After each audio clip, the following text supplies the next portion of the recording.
Good evening, everyone. I am Pete Carmichael, the director of the Civil War Institute here at Gettysburg College, also a member of the History Department, and I am joined by Dr. Ashley Luskey.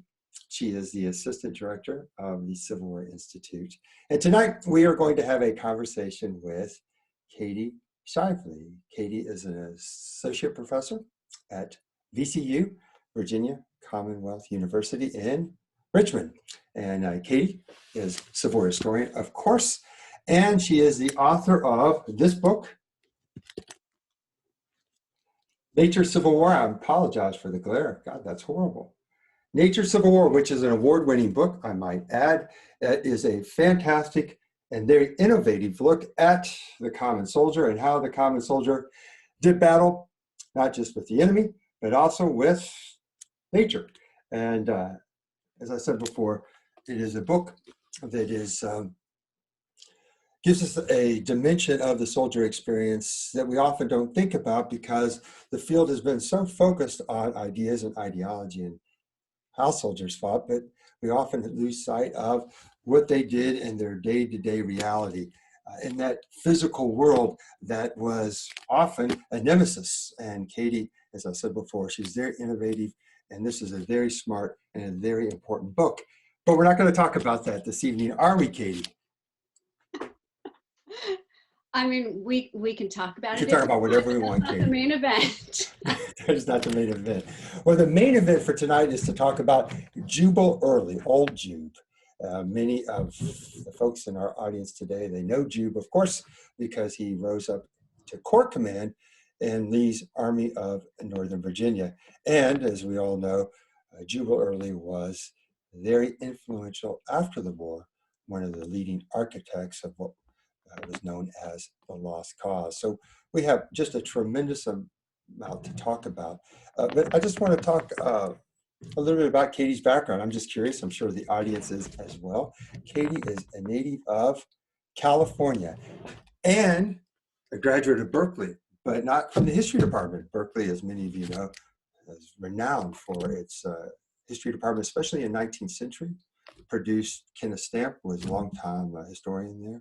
Reed Mitchell, many of the folks I think probably know of Reed Mitchell's work, but Katy did not study history there. She studied, Katy, what did you study? I studied poetry. I was an English major, and I had a concentration in poetry and in modernist poetry. So what got you from poetry in California to military history at the University of Virginia, where I should note she studied under Gary Gallagher? So how did this happen? Well, you know, my whole life I was a military history buff. I always was very interested in soldier experiences. And like many military history buffs, I kind of cycled through different wars that I had an interest in. And it was always a hobby of mine. And I, you know, actually, I studied opera as a teenager and thought about going to conservatory, and then decided to do something that was, you know, even more practical, which was to study poetry. And I started, you know, I taught for a while. I worked in the wine industry for a while. And then I decided to go back to graduate school. But I was feeling pulled toward evidence. Something that had bothered me about studying English was, you know, scholars were so intelligent, but they were just kind of riffing, you know, and making all these fabulous connections, but they weren't really grounded. And I realized that I had a longing to ground my work in an evidential base and feel like I, you know, was being tethered back to earth by something. So I cast a wide net when I applied to graduate school. I contacted one of my old professors, Robert Middlecoff, who's a famous scholar of the Revolutionary War. And that was one of 2 history classes I had taken at Berkeley. And he called Caroline Cox to have dinner with us. And the 2 of them read my work and agreed to recommend me. And I applied, you know, in Revolutionary War, War of 1812, 7 Years War, and Civil War. And the graduate program I got into was with Gary Gallagher and Civil War. So I thought, Sure. Why not? I've always been interested in the Civil War, so that's how I kind of ended up focusing on that war. Probably things didn't go well with the 7 Years' War because there's just not a scholar out there who actually works in that field, right? Fred Anderson was, I applied at Colorado and I just didn't get in. It was my transition. Gary really had to take a leap of faith because I just didn't have the history background that the normal applicant has. Well, he's a native Californian as well, right? That's where he was born. So you guys look out for each other. I think maybe that was part of it. Yeah, I mean, to this day, I don't really know what it was, that enabled me to get into UVA, but I'm very grateful. Before we get to Jubal Early, I just want to ask about your interest in military history, and you teach military history at VCU, correct? Yes. Mm-hmm. So can you talk to us about what are the challenges, if any, about being a woman who teaches military history that you found in the classroom or even with your peers in the academy? Yeah, I mean, this is maybe this is a theme we can come back to when we're actually talking about Jubal Early, because one of my arguments in my book about him will be about the way that he crafted military history narratives to be exclusive toward women and African Americans. So I do think that he's one of the reasons why the Civil War field, at least, has been very challenging for women to kind of find their footing in. So we can talk about that more later. But just, I think it's pretty obvious that the majority of military historians, regardless of the conflict you're looking at, tend to be men. And also white men. The exclusivity is not just about gender. I think there's also additional ways that it's kind of exclusive. So it has been difficult in the classroom at times. But other aspects that are difficult are some students expect that if you're not a veteran, well, then you can't possibly teach about war. So there's a lot of different things, that one has to overcome regardless of, how you identify. But I always just kind of remind students that we're looking at different times and contexts. And, even if you've done a lot of reading on your own, I'm here to help you make connections that you won't make on your own. There's themes, there's broad themes that they come into my class not understanding at all, such as, the citizen soldier tradition, the divide in the American populace, the preference for citizen soldiers versus professionalism. Those sorts of things are things they've never considered. So once they start to kind of sit with these larger themes, they start to recognize that it doesn't matter what your professor looks like. They're here to help you make connections. That's right. And I think you make an excellent point about if you're not a veteran, then you really can't understand and you really can't talk about that. And that's, I think, something I know all of us have encountered, not just in the classroom, but in public talks as well. So, yeah, I hope we do come back to that. I'll let Ashley sort of get us started so that we can talk a little bit about Jubal Early, which is your current project, your current book project, I should say. So, Ashley, I'll go ahead and let you get us started here. Yeah, so to kind of jump off of that, Katy, you're writing basically a biography of Jubal Early, which I think sometimes these days people think biography is so outdated, it's so traditional, it's going to be kind of a rote, he was born on this date, then he went and he did this, and then he, was a general in this war, and then he died kind of narrative. But I think what you bring to military history so well is a much broader lens to military history that you can siphon out of these biographies and these individual stories, much broader issues about cultural history and about society and about politics, and about how history and memory are created and recreated and kind of massaged over the years. So I guess I'd like you to kind of walk us through the framework for this biography that you're writing of Jubal Early, as not just this strict lens into the basic facts of his life, but what does your interpretation and vision of military history as focused on Jubal Early, what can that tell us more broadly about big themes about the Civil War and about, Civil War memory and the ongoing legacy of the war?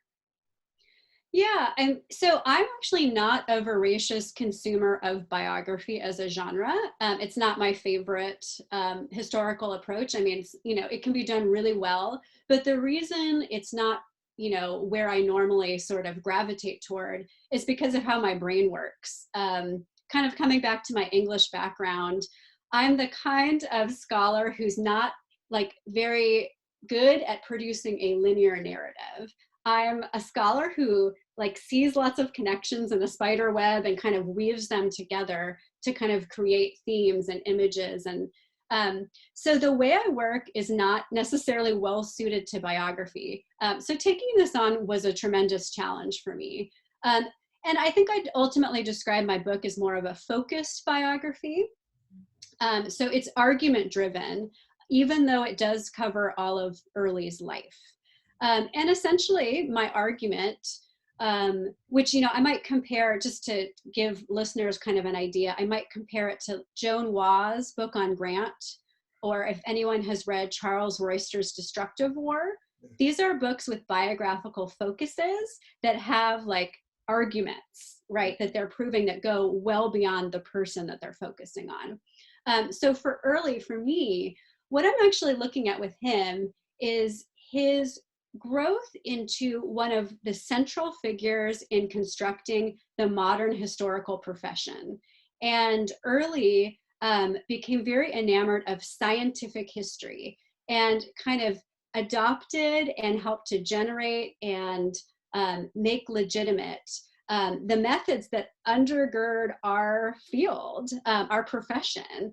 And so I look at him as a historian. Many scholars have looked at Early's role in crafting the lost cause, and we can talk more about memory because I'm also very interested in that.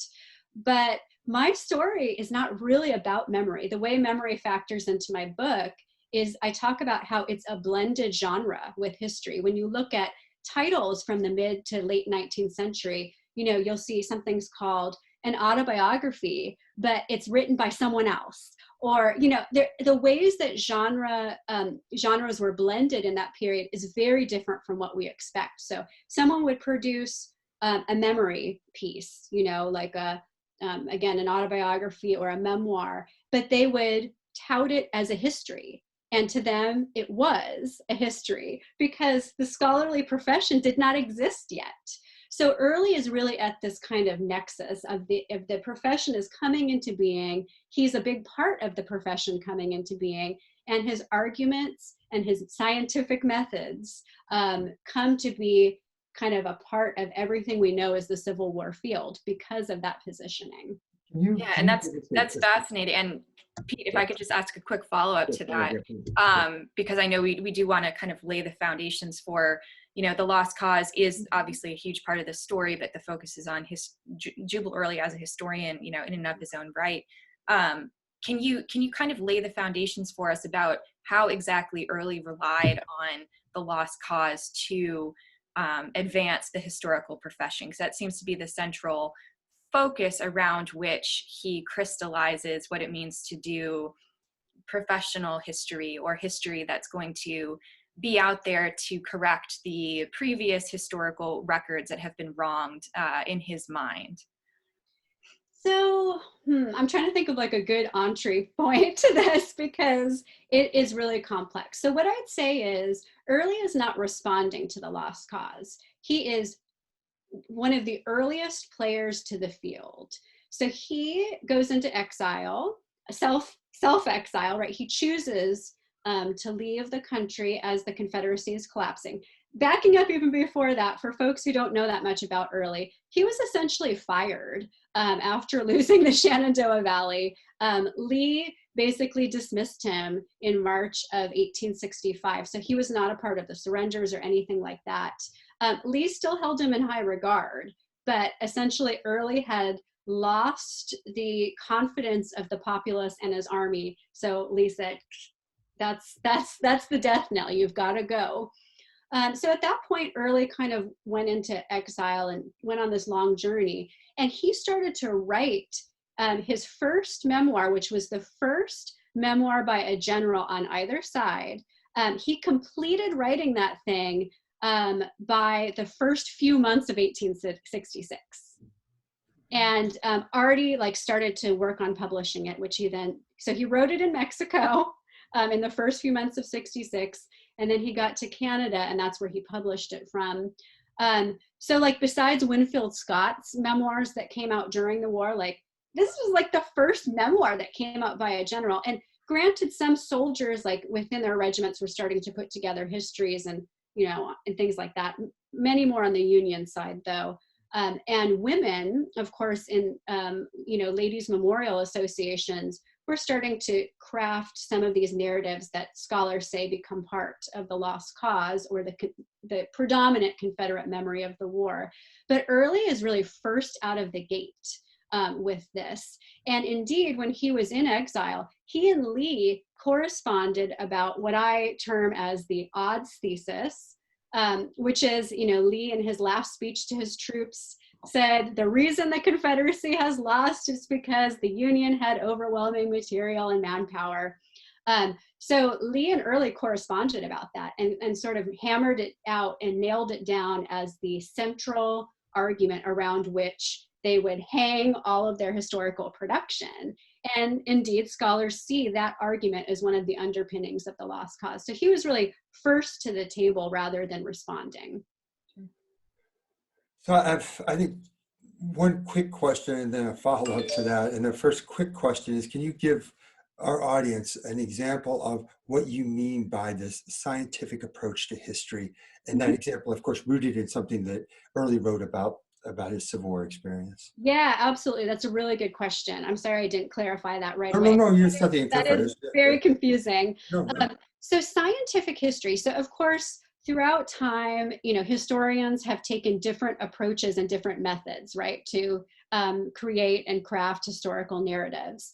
In the mid to late 19th century, this is when science started to become attached to professional fields, and you start to get specializations, including, you know, history actually being a specialization within colleges and universities. Before the kind of late 1880s, this wasn't really the case. So scientific history, what I mean by that is Early was using numbers. So a lot of his work emphasized the use of facts, figures, numbers. Primary sources, he documented and said where he got all of his information. He took oral histories. He used peer review. And especially under consultation with Lee, while Lee was still alive, he strove for an objective tone. So objectivity was considered part of this scientific approach. So numbers, primary sources, citations, peer review, you know, real research, oral histories, and objectivity would be kind of the basis for this. Again, I'm very eager to see your book when it's completed. Just that last point is, I think, very provocative. That Early wanted to be objective, because when I think of Early, I think that he ran from that word. So let me begin now. Here's my follow-up. And so Hannah Arendt, in reflecting upon the testimony at the Nuremberg trials of Nazi war criminals, she said that it was our responsibility to take their word, to take it not only seriously, but to take it that they said it, and when they said, and the things that they did, that they believed it as truth. So I just sort of put Hannah Arendt there. And then when I think many folks say, oh, the lost cause, oh, mythology, man, you're writing about a man that you're saying did history? No, you wrote about someone who's doing propaganda. So could you help us? Here's Hannah Arendt, what she is saying to us, again, not about the Confederacy, but about Nazi war criminals. Yeah. And how people perceive lost cause mythology in Early. How do you respond to that? Yeah, I mean, it's a great question.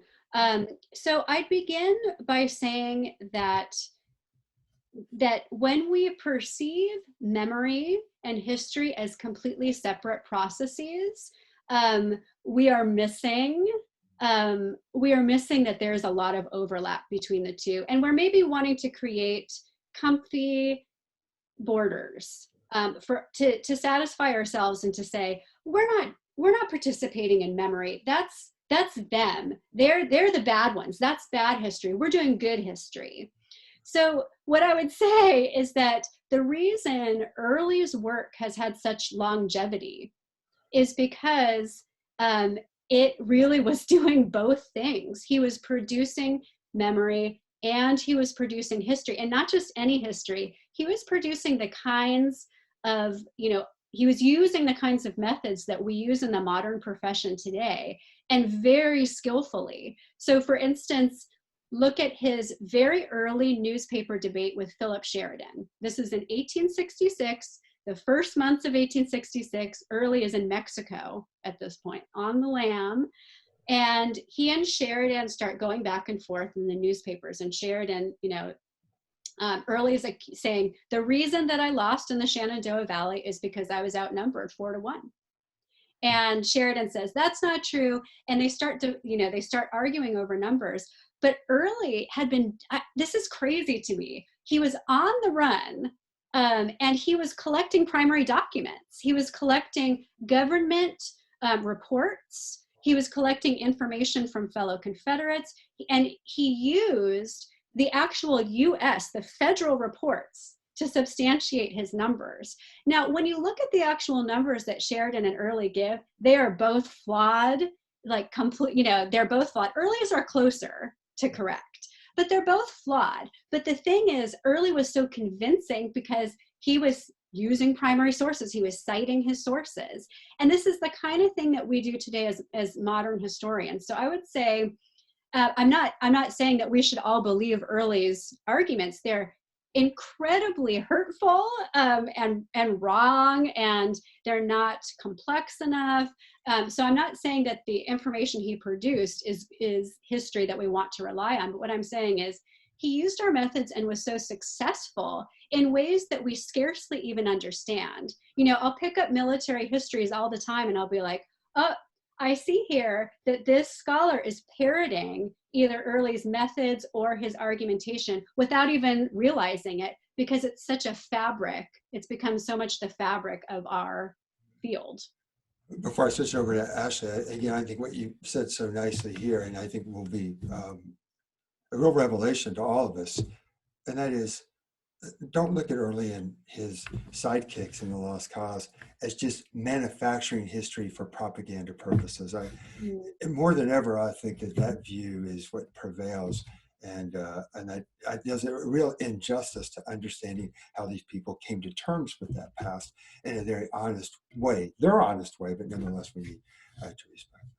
Yeah, I think that's so important. And again, I just want to underscore that I think the history he produced is incredibly damaging, right? But I'm talking about its staying power, its longevity is because, of his investment in not only the scientific history, but also archives building, which we can talk about, and the way that he approached commemoration as well, which is, of course, a facet of memory. Definitely good. And I guess I would also add that while so much of the architecture of the Lost Cause is, mythology and very much exaggerated and based upon, false claims, there are certain grains of truth in it as well that sustain it. Obviously, one of the most commonly, quoted parts of the Lost Cause ideology is that the South was, outmanned, outgunned, et cetera, that technology, really played an enormous role.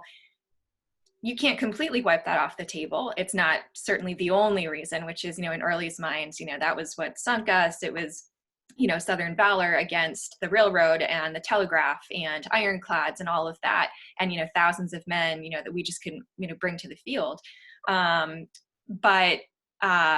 It plays a role, and so that grain of salt also helps to sustain the roof that goes over the Lost Cause mythology.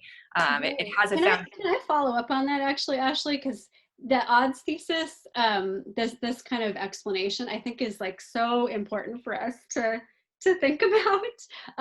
And it's so lodged in the popular conscious, right? My students constantly come into class parroting the odds thesis, right? That you just eloquently laid out. And I think it's so important to realize that Early and Lee were fixated on it because they were losers. They had lost, and they needed a way to argue that they hadn't lost because they were bad generals or bad people or had character flaws. They needed a reason to say, we've lost and we can maintain our honor. And so that is why they harped on that. What I found so disappointing about Sheridan in this newspaper exchange is Early's harping on the odds thesis that he and Lee were honing, and he's saying, it's all about numbers, it's all about numbers. And Sheridan, you're never going to win on that point, because actually in the Shenandoah Valley, yes, you vastly outnumbered Early. He's right on that point. However, so much more goes into military leadership and military success. Sheridan could have talked about, hey, Early, what about the fact that you were publicly castigating your soldiers and putting them down, telling your cavalry they were garbage, telling your men that they were acting, like idiots in the valley. What about that? Is that a good leader who wins? No. Sheridan could have looked at himself and said, I'm the one who rode into battle and saved the day, and my soldiers fall into rank behind me. But Sheridan didn't do any of that. He stayed locked into numbers, and hence the odds thesis just gathers momentum and gathers momentum. And even today, it still has momentum. Sure. No, that's absolutely true. And of course, you lose all sense of contingency and the importance of contingency in battle as well as the human elements of poor decision making or poor communication, whatever it might be. Contingency matters for sure. Your point about the archive building here again, and especially with the scholarship of Yale Sternhell and kind of how much can we trust an archive. Early is putting together an archive, very early on that he thinks is going to be reliable. It will, justify his theories and, the lost cause, of course, being chief part of that. But in terms of how he consciously built that archive, he's obviously soliciting certain information. He must be rejecting certain information. Can you talk to us a little bit more about how he puts that archive together, and why, again, as general public or as young historians out there who might be following along, why we might call into question the truth of an archive and the completeness of an archive? Yeah, I'm thinking about Fuentes's wonderful book about how to recover Black women from the archives. I'm sorry, did you say that title again? Could you say Fuentes is the historian, and I am blanking on the title. Okay, yeah, keep going. I'm sorry. I want to have to look that up. Fuentes. Yeah. But his archive building project. So this comes in the 1870s. So this is after he's returned to Virginia and has settled in. He becomes associated with, first in a kind of tangential way, and then becomes the president of the Southern Historical Society. And the Southern Historical Society becomes this kind of central processing place for collecting archival materials, for collecting primary sources from across the South, Confederate sources in particular, and publishing them in volumes that become the Southern Historical Society papers. And this is going on at the same time, speaking of Sternhell's project about the official records. So this is going on at the same time as the official records are being created by the US federal government. And it becomes this kind of counter project. And the information they're collecting is dependent on not only Early's predilections, but of course the secretary, Jones, John William Jones. And Jones had a very different approach to collecting materials than Early did. Jones said, we should collect everything. It doesn't matter what people say. If we publish everything, then future scholars will be able to determine, they'll be able to sift through and figure out what is not a reliable source and what is a reliable source. And Early said, no. We need to cull now. We cannot be accepting things that run counter to our arguments. Those need to be swept away. So they were fighting over this. And in truth, sometimes each of them got their way. When Early did not get his way, and this is something that is only apparent if you look at archival evidence, what Early would do would be to contact authors that were going to go into the Southern Historical Society papers and correct them. So there are times when people submitted things and Early said, nope, your numbers aren't right. Here are the numbers you should use. And so he was always crafting his arguments. So his arguments actually appear in the archives as well, but they're invisible to us because these corrections would happen behind the scenes. And now getting to the part where women and Black people are just like totally axed on the chopping block, Early had zero interest in the fact that Black people and women had played a part in the in the war. He only wanted to feature the military story, and he wanted it to be specifically focused on Virginia and Lee's army, which he had been a part of, right? So women were huge history producers. Black Southerners, huge history producers during this period.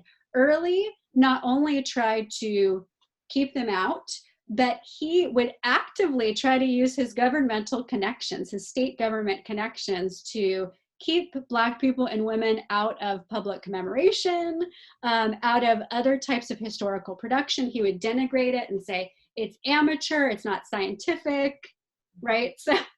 So again, I'm hearing echoes in this, right, of like the way that we sometimes as scholars act today. Oh, that's just amateur, that's just memory. It's like, well, wait, who are we denigrating and who are we kind of casting aside when we're sort of following in that path, right?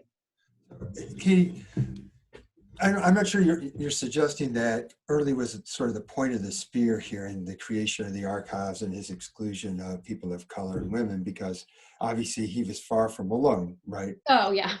He's mainstream, right?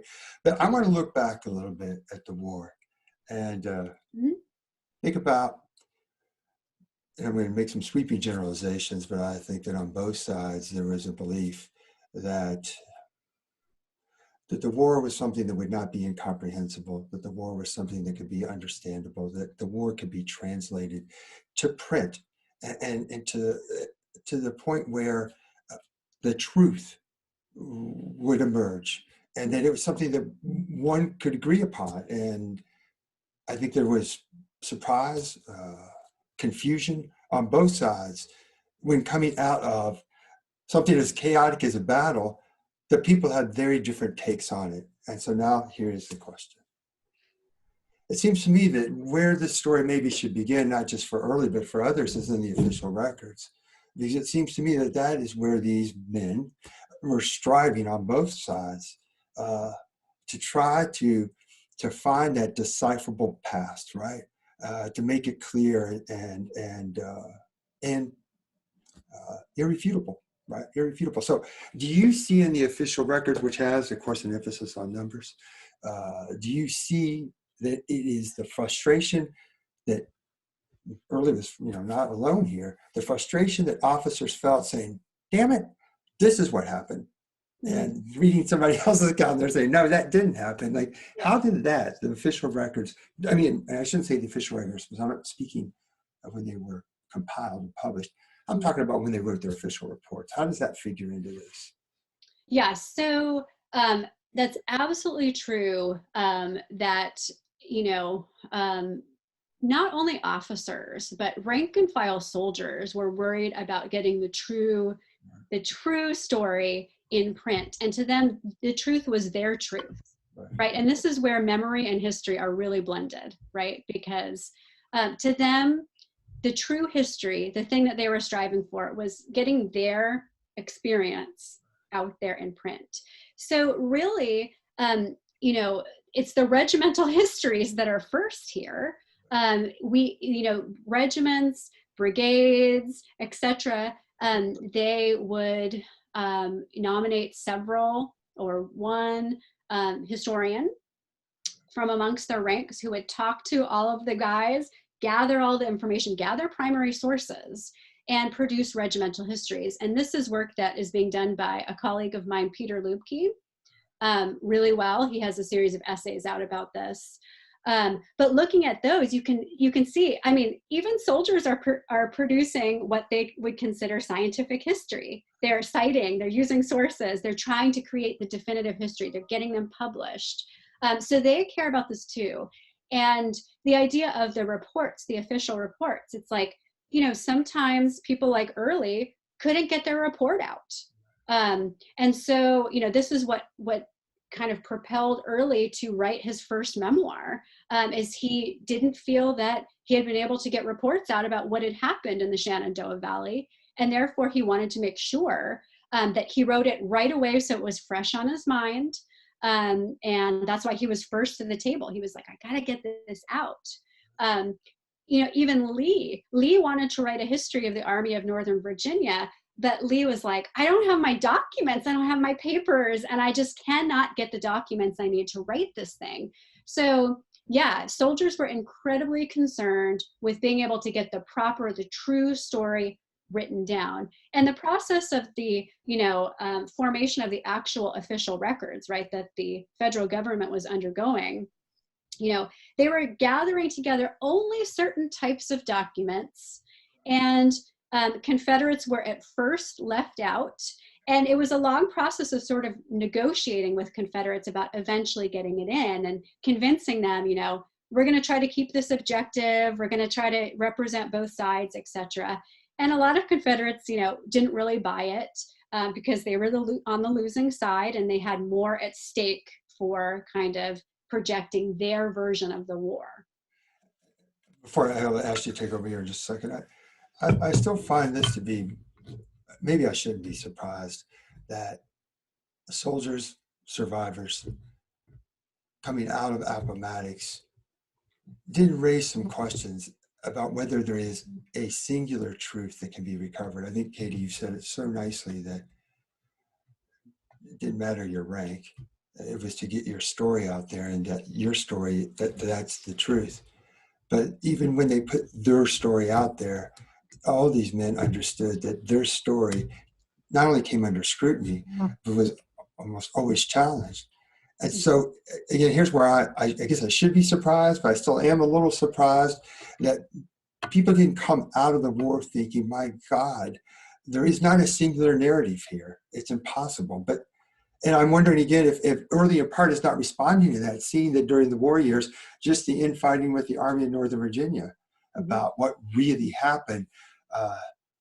Yeah, I mean, they sort of doubled down on truth instead of just saying, "Hey, wait a minute, there are a lot of different possibilities here." They said, "Damn it, we got to get the hard."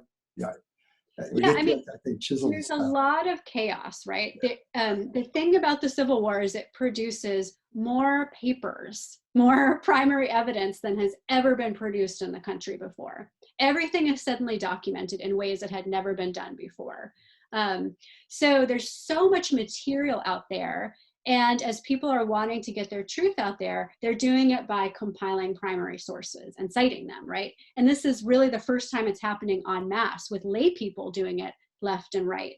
And I think, for Early, at this moment of chaos, he sees that he has an opportunity to enact his will on history much more than other points in time. And that's because the historical profession is not solidified yet, right? It's coming into being. So he is able to exert his will in ways that go beyond what one would expect from one person. And, you see it all over from from historical competitors saying, people are scared of Early. They're afraid to write histories because they're afraid Early is going to attack them. And when he attacks, he is scary.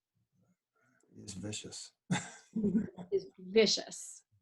I want to go back to your point about commemoration and the exclusion of women, which of course, ironically, it falls so much on women, the commemorative works, that Early views commemoration as intrinsic to the preservation of history, to the guardianship of truth, to the perpetuation of truth and historical principles that he viewed as morally right, politically, socially right, et cetera, et cetera. And of course, so many of us know that story of the latest memorial associations, coming into the fore, and their They're trusted in a way that Southern men can't be, of course, because they're not political actors. Political being, of course, the official political, definition that they can't vote.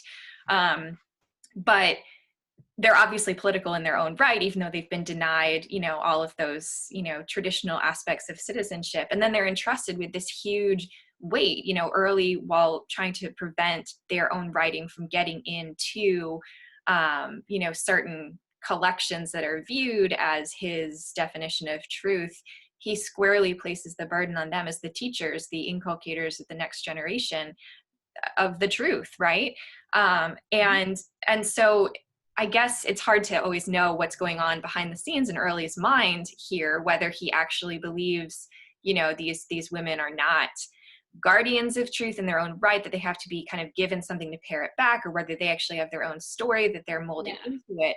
Can you comment a little bit about that? I would love to, because this took me a long time to figure out. It is perplexing, right? And the thing we have to remember as we're dealing with humans, so people are contradictory, right? And people change over time.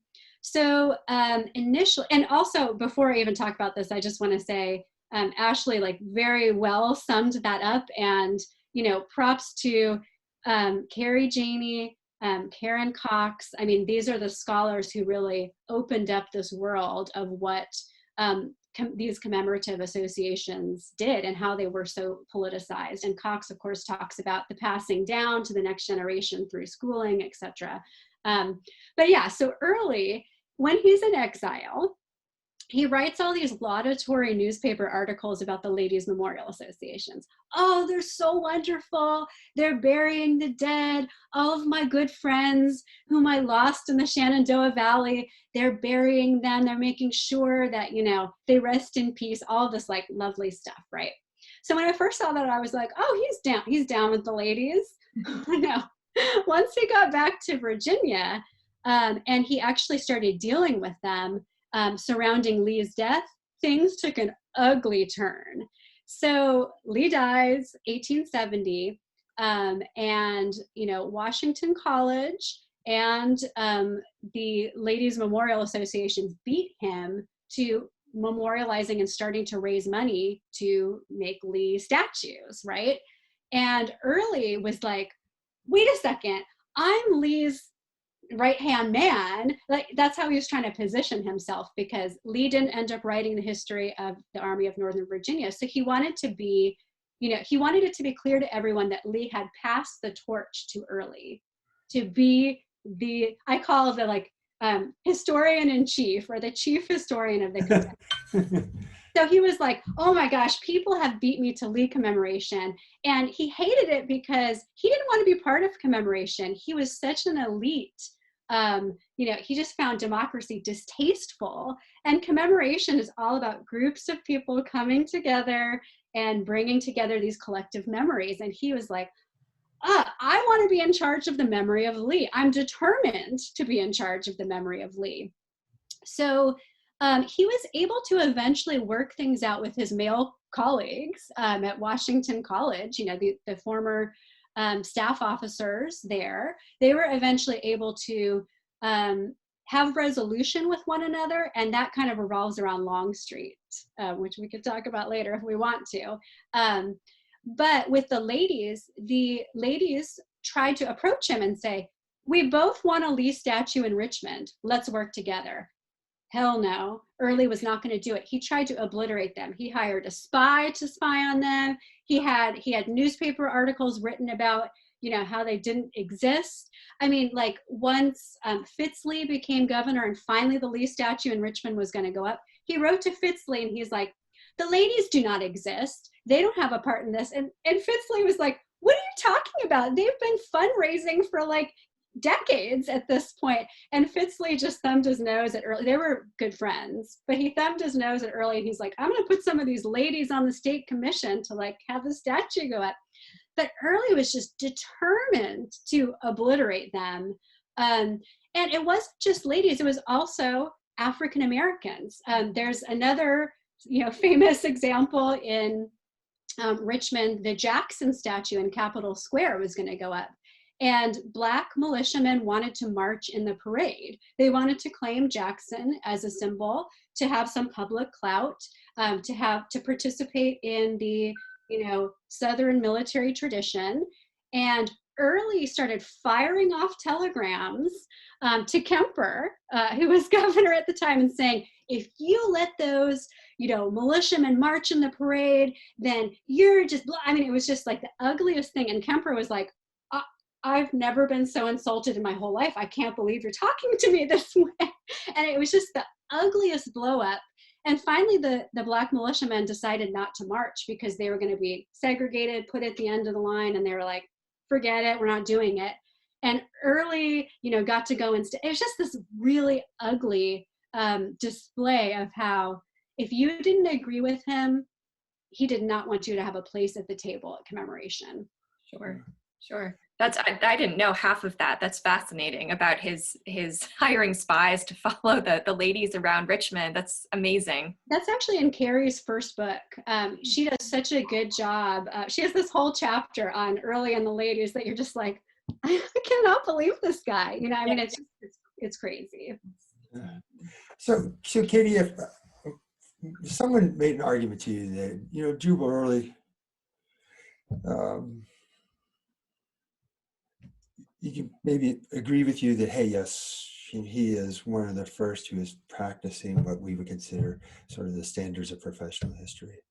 But what if that same person were to say to you that, Jubal Early was nothing more than a reactionary, and a reactionary that was really trying to get the South to look backwards, and through either his writings, the archives, or the monuments. And then kind of in a sense, he's really maybe not that all significant, because what did Jubal Early do that figures into the South's reunification in the United States and the emergence of the New South? That's where the nation went. That's where the region went. Jubal Early is nothing but a laggard. That's all he is. And he should really maybe just be, consigned to the dustbin of history.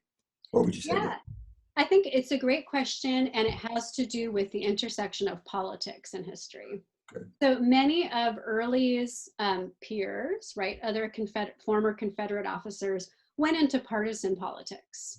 And Early was dismayed by that. He saw them entering into compromises with Early's arch enemies, Republicans, Black people.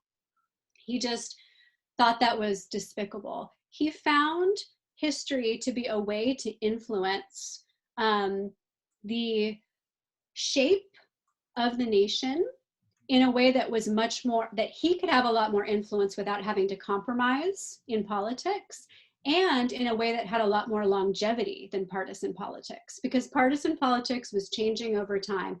Early had never had success in partisan politics. He'd had a brief stint in the Virginia legislature before the war, but he kind of realized, that wasn't for him, because he had a famously terrible personality. He lived astride social norms. He was never going to be able to make a political career for himself. But what he started to realize when he started working as a historian was that he could influence the way that people thought about the American nation and who counted and what had happened over a much longer period of time than through politics. And what we see as the 19th century draws on and shifts into the 20th century is that many of the legacies of Early get embedded in the academy. In the Dunning School, for instance, at Columbia, which is in New York. And then many of these arguments that Early had offered, they ascend and become American arguments. They become arguments that are parroted by people from all over the nation. They're not just Southern arguments anymore.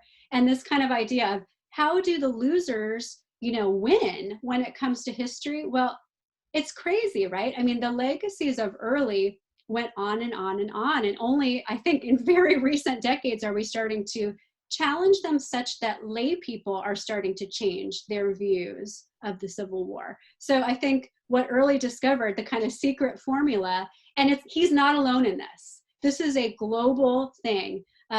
Scholars in the Ottoman Empire, in Western and Central Europe, in Japan, they're all using history as a vehicle to write the history of nation and to create nationalism and to sculpt empires and say, this is who we are as a people and this is what we mean. And it's like whatever's happening in politics can be tangential to what is being crafted in the historical narrative. But you could also find, I agree with you, and this is wonderfully said, but it was happening before the war as well, no?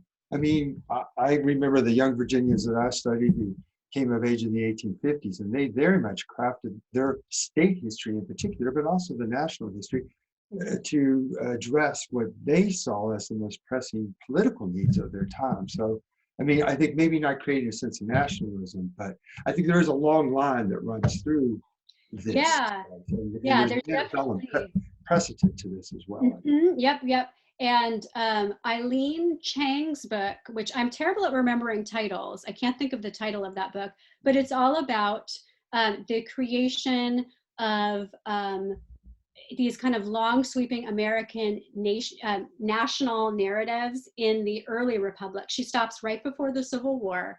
So there are definitely, predecessors to this, but these kinds of like nation state building exercises, they really come into full blossom for all of the countries of the globe in the later 19th century. So a real quick follow-up, it's not really a follow-up, but it's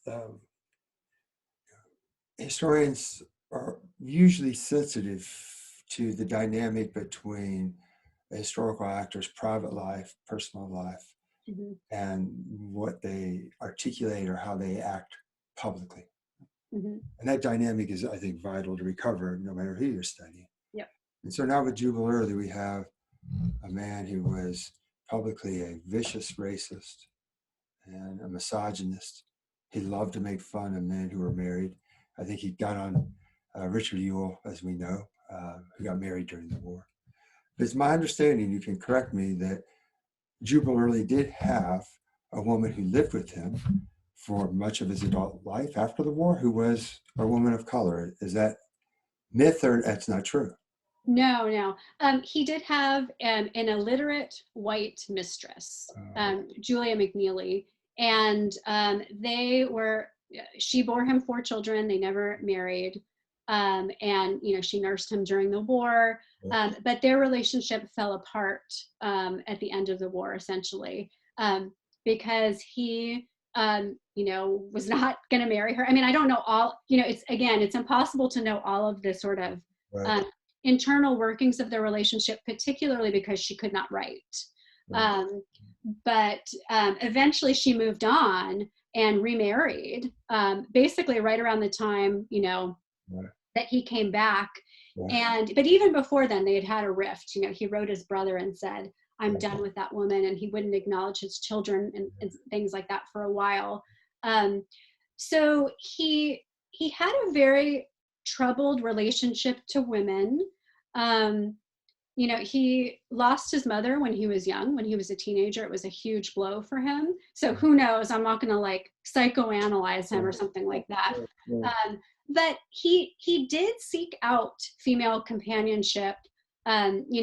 In the 1870s, for instance, I have, numerous letters from him writing to friends and kind of checking in on their daughters or family members and saying, I'm not as old as I look, can you enclose this picture for her? And so he kind of tried to maybe get some female companionship after McNeely, but it never really seemed to pan out for him. Fitzhugh, his good friend, he got married after the war, and he was saying, you really should do it. It's so wonderful, and, Fitzlee's wife would try to kind of set him up, but it just, it didn't really work out for Early. And he does have this public reputation as just being awful. No one would want to be friends with him, but he was quite a loyal and loving friend to a small group of male friends. And, very loving and loyal to his family members. He had relied on his brother for financial support in exile and took care of his brother's kids. Ruth, his brother's daughter, is the one who posthumously published his second memoir. So he had, he did have close and very thriving relationships with humans. He wasn't just this, irascible, impossible person through and through. But had a lot of problems. Like Freeman said about him, Douglas Southall Freeman, the great historian of the Army of Northern Virginia, who Freeman grew up in Lynchburg, and he said that they were all terrified of Jubal Early. Freeman, of course, was just a boy. What did they say? That something that Jubal Early ate little kids for breakfast or something like that, but they were all terrified. Freeman also had a great story about Early that I'm sure Walter Taylor must have told him this. It was recounted by Freeman in one of his talks that he delivered at the War College, Naval War College up in Newport. And he said, it's the Shenandoah, it's 3rd Winchester, and everything's going to hell, right? The Confederates are running off the field. And Freeman gave this example as poor leadership. He said that everything was collapsing, and Early saw John Breckinridge. And as many of you know, John Breckinridge in 1860 was the Democratic presidential candidate who ran on the platform of expansion of slavery in the territories. And so everything's going to hell. Breckinridge is swearing, cussing, yelling at his men, trying to get them to rally. And so Early, instead of course, helping Breckinridge out, he rode over to Breckinridge, and again, in the midst of this maelstrom, and says to Breckinridge, "So what do you think about slavery in the territories now?" And Freeman said, yes, there is, again, that's a man who was not a leader in that moment. Early is fascinating. I think, I'm not going to tell you who told me that Early had a relationship with a Black woman after the war, but I do know that before the war, he received a letter from his brother that I read, and his brother's letter commented on enslaved women or women of color and wrote about them in a very sexualized way, which is, we all know, that happened. I mean, right, epidemic, that kind of coerced and forced sex. But hell, they rarely wrote about it, and that letter is very, very revealing. Yeah, well, Breckinridge and Early were friends. They were good friends. And that moment where, he said that to Breckinridge, it wasn't quite as chaotic as I think, it's still a hell of a good line, though. It's still a good line. It's still funny. It is, but, it still seems like he might have said that to Breckinridge. And the two of them were actually in exile together in Canada. Oh, I didn't know that. And formed close bonds there. So yeah, they were very friendly with each other. They had, Breckinridge, I think, really appreciated Early's sense of humor. Yeah, no, it's funny. It's a good line. I mean, they're Winchester. I mean, it's not a good day at any moment for the Confederates, right? And yeah, bringing a little levity when the army's collapsing, nothing wrong with that. I just wanted to go back real quick to kind of highlight something that you talked about, Katy and Pete, about again, kind of a modern day stance on especially, Confederates and proponents of lost cause versions of history, looking at them strictly through the lens of, oh, they believed in a backward leaning country and a backward leaning philosophy. And, after the war, they wanted just to go backward. But I'm constantly thinking about our conversation with Andy Lang about American exceptionalism and competing notions of exceptionalism after the war, and how, Early, fits into that idea of someone who is using the past to go forward in his mind. He wasn't looking backwards all the time, but he's using the ideas of what he still believes to be Southern and Confederate exceptionalism to propel the nation forward in a way that is much more beneficial in all regards to the nation than adopting, Northern ideas of progressivism and Northern ideas of exceptionalism. And so that's guess something else to caution people about who kind of want to make these stark comparisons. Confederates were backwards looking, they were anti-industrial, they were anti-anything progress, whereas Northerners, the complete opposite. Obviously, those dichotomies are a lot messier when we actually delve into them. And Early, is such a example of that in terms of how he was trying to use the past to make the future progressive in the ideas that the South believed that they could be progressive and that they were the true inheritors of progressive exceptionalism. Right. Yeah. I mean, absolutely. Early was taking this nation that was defunct, right? It had been obliterated, and he wanted to basically find a way to encapsulate it and make it part of the American story, right? I mean, he wanted the Confederacy to be good in American history instead of to be the antagonizer. And he saw things like, you know, racial progress as things that he wanted to undo. And because they were changing all around them, well, he could craft and control using the historical narrative. You know, like when you were saying that, I was thinking about James Longstreet, who becomes, you know, a part of the Republican Party. And a lot of people forget that the reason he did that was not because he was altruistic and he wanted to help Black people and Yankees. What he wanted to do, he was very clear.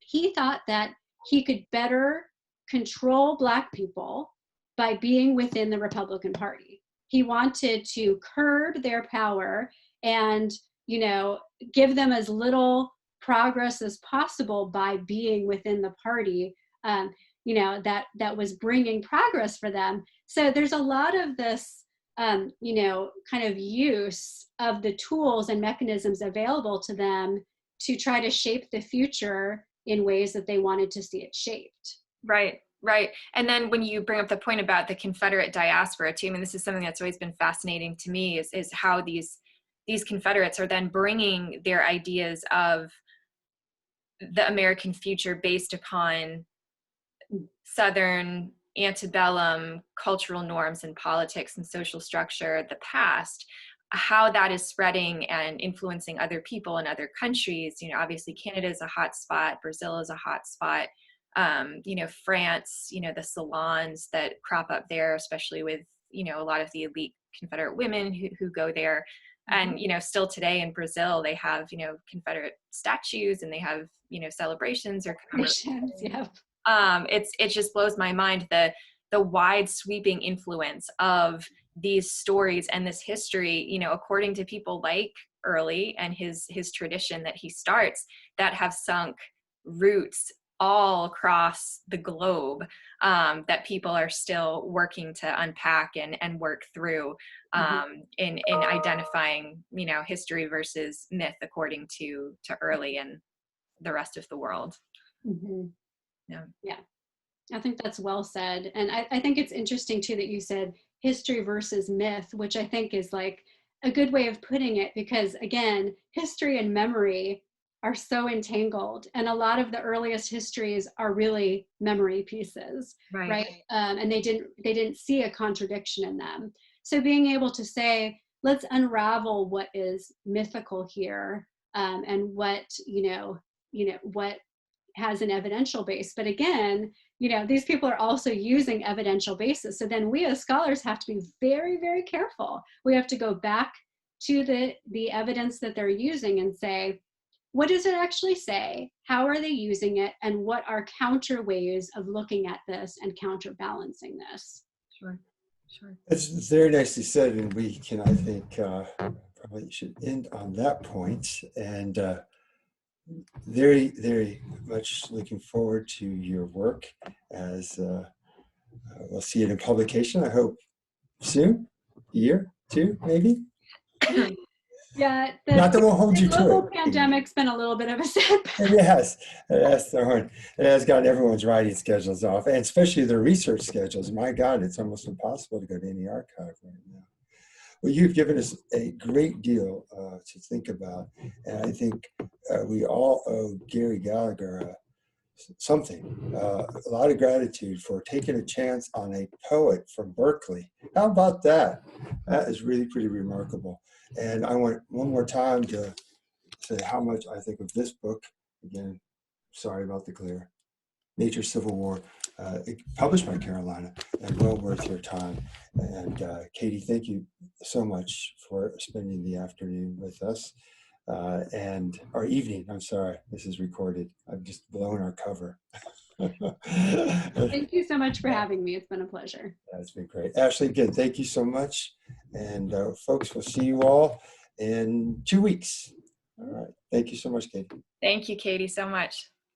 Thank you.